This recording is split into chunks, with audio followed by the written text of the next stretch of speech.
নমস্কার বন্ধুরা, আজকে নিয়ে চলে এলাম ৮/৬/২০২৫ রবিবার দিনের ভ্লগটা নিয়ে। তো কদিন থেকে ভাবছি এডিট করব কিন্তু করা হয়ে উঠছে না। আসলে অভির পরীক্ষা চলছে, ওকে একটু পড়াতে ব্যস্ত হয়ে পড়ছি। তারপরে আমার গলাটাও ভেঙে গেছে, পুরো ঠান্ডা লেগে গেছে, তাই একবার করে বসে যাচ্ছে গলাটা, আবার একবার করে ঠিক আওয়াজটা বেড়েছে। তো অভিকে যখন একবার করে খুব জোরে জোরে চেঁচাচ্ছি তখন পুরো আওয়াজটা যেন কীরকম যেন শোনা যাচ্ছে। তো সেই সব কথা বাদ দিয়ে আসল কথাটাই বলি। রবিবার দিন আমাদের একটা নেমন্তন্ন বাড়ি ছিল, এই যে সেই বাড়িতেই এসেছি। সকালবেলা কাজ করতে করতে চলে এসেছি আলতা পড়তে। তো যাই হোক, এই আলতা পড়ার নিয়মটা দেখে তোমাদের কি মনে হচ্ছে বিয়ে বাড়ি, তাই না? আসলেই বিয়ে বাড়ি না, এটা অন্নপ্রাশন বাড়ি। তো যাই হোক, একটা বাচ্চার অন্নপ্রাশন মানে আমাদের এই গ্রামে, আমাদের পাড়াতেই, পাশের বাড়িতেই আর কি। তো সেখানে আলতা পড়ার নিয়মটা আছে, ডেকেছিল তাই গিয়েছিলাম। আমি তো এই প্রথম দেখছি অন্নপ্রাশনে আলতা পড়া। তো যাই হোক, আলতা পরে এসে বাকি কাজগুলো সেরে স্নান করে পুজোটাও সেরে নিলাম। বন্ধুরা, এবারে মুড়ি খেতে যাব, তো তাই রেডি হব সিম্পলভাবে আর কি, একটা সুতির শাড়ি পরবো। তো চলো রেডি হওয়া যাক, ঠিক আছে? ও, শাড়িটাতে চেঞ্জ করে নিয়েছি, এখনো পর্যন্ত মুখের কোনো কিছু করিনি। চলো মুখটাও ঠিক করে আসি। না, এবার বলো তোমাদের কেমন লাগছে? আমি কিন্তু চুলটা খুলে রাখবো না, চুলটা বাঁধবো, কারণ প্রচণ্ড পরিমাণে গরম ছিল সেদিন, তাই চুলটা বেঁধেই গিয়েছিলাম, ভিজেছিল। এসে মুড়ি খেয়ে এসে ফ্যানের হাওয়াতে খুলে তারপরে বসবো। তো যাই হোক, এখন তো ঠিকঠাক করে নিলাম, একটু হালকা করে সাজলাম, কারণ মুড়ি খেতে যাবো, তো এই সময় কোনো লোক আসবে না, তাই আর কি।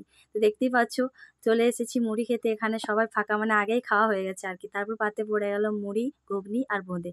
খেয়ে চলে এলাম হাত ধুতে, ঘরের পাশেই তো, তাই হাতটা এঁঠো হাত করে চলে এসেছিলাম, ঘরে এসে হাতটা ধুলাম। আর অভি অনেক আগেই মুড়ি খেয়ে চলে এসেছিল, ঘরেই ছিল না যে ওকে রেডি করে দেবো। অবস্থা দেখতে পাচ্ছ কি অবস্থা করেছে জামাটার, জল খেয়ে একবারে। ও দারুণ পোজ, দারুণ। কেমন লাগছে অভিকে বলো সবাই কমেন্ট করে। অভিকে রেডি করে দিয়েছি, চলে গেছে খেলতে, আর এদিকে আমি একটা ঘুম দিয়ে দিলাম। আর ভালো লাগছে না, রান্না বান্না নেই, সকাল থেকে শরীরটা খুব একটা ভালোও নেই, তাই ভাবলাম একটু শুয়ে থাকি। কি করব এখন, মানে শাড়িটাও আর চেঞ্জ করিনি, ভাবলাম আর চেঞ্জ করে কি করব, তাই আর কি। তো কী আর করবো, এখন একটু শুয়ে আছি, ফোনটাই আর কি শুয়ে শুয়ে দেখছিলাম। ভালো লাগছে না শরীরটা, ভোজ খেয়ে হয়তো আরও শরীরটা খারাপ হয়ে যাবে। তো যাই হোক, অল্প স্বল্প করে পেট ভরার মতো খেতে হবে, আর কিছু না। তো চলো দেখা হচ্ছে পরে। অনেকক্ষণ শুয়ে রইলাম, বেজে গেল 1টা। তো যাই হোক, এবারে রেডি হব, আবার একবার চেঞ্জ করতে হবে। গরমে না বারে বারে চেঞ্জ করতে বিরক্ত লাগছে, কিন্তু কি করব, ভালো লাগছে না। তো যাই হোক, যেতে তো হবে, অনেক লোক আসবে, চেঞ্জ তো করতেই হবে, তাই না? তো চলো চেঞ্জ করে আবার আসছি। টানটানা, আই এম রেডি। তো বন্ধুরা, আমাকে কেমন লাগছে অবশ্যই কমেন্টে জানিও, ঠিক আছে? আজকে একটু অন্যরকম সাজলাম, কারণ সব সময় আমি জুয়েলারিগুলো গোল্ডেনে রাখি, আজকে রেখেছি এই যে সিলভার। তো কেমন লাগছে অবশ্যই কমেন্টে জানিও, ঠিক আছে? মানে এগুলো আর কি আমি খুব কমই কিনি, তো এটা আমাকে আমার ননদ কিনে দিয়েছিল, আর এগুলো আমার বোন কিনে দিয়েছিল। হাজির পতি দেবতা হাজির, যাবে রে, চান করো গা, যাবে ওষুধ খেয়ে আসিনি, তারপর খাবো নাকি? খাবার আগে খেলো খালি পেটে? গা বমি লাগছে, তুমি খেলো। গা বমি বমি লাগে না,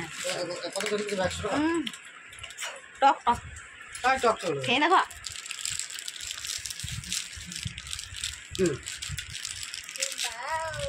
লাগছে না?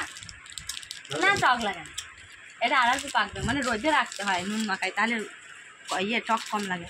আইসক্রিম পেয়ে গেলে কার কাছে? আবার একটু খাবা, ফুটি দিলাম একটু।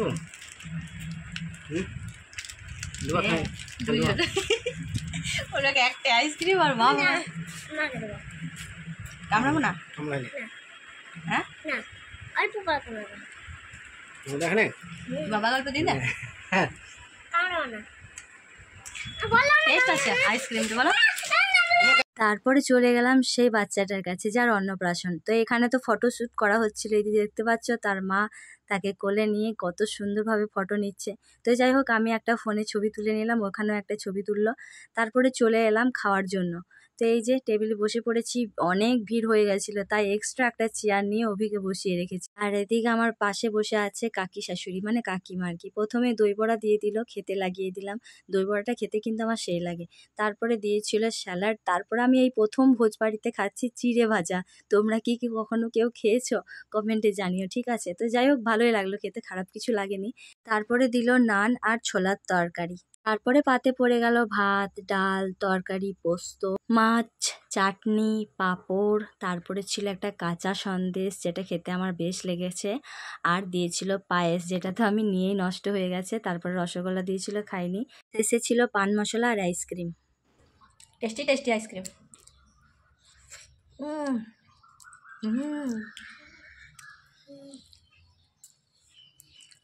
দাড়ি মোচ সব হয়ে গেছে তোর, পাকা পাকা দাড়ি পাকা পাকা মোচ, দেখি মুখটা, পাকা পাকা মোচ ব্যাস, খাওয়া দাওয়া তো সব শেষ, এবারে চেঞ্জ করে একটু রেস্ট নেব। তো যাই হোক, তোমাদের এই ব্লগটি কেমন লাগলো অবশ্যই কমেন্টে জানিও। আরও একটা ব্লগ আসছে, বিকেল থেকে রাত পর্যন্ত কি কি করলাম সেটা দেবো পার্ট 2 ব্লগে। তো চলো, টাটা, বাই বাই।